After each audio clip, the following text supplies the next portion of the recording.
মানুষের কল্যাণ ৭ দফা দাবিতেই জামাতের দুর্বার সংগ্রাম। অলিগলি রাজপথ মেঠোপথ প্রান্তরে চলছেই চলবেই অবিরাম। মানুষের কল্যাণ ৭ দফা দাবিতেই জামাতের দুর্বার সংগ্রাম। অলিগলি রাজপথ মেঠোপথ প্রান্তরে চলছেই চলবেই অবিরাম।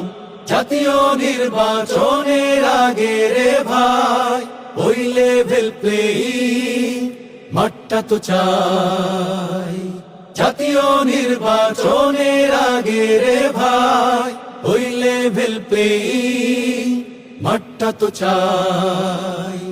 জুলাই সহ সকল গণহত্যার চাই নিরপেক্ষ বিশ্বমানের বিচার।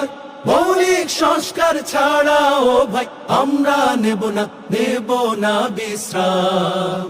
মানুষের কল্যাণে ৭ দফা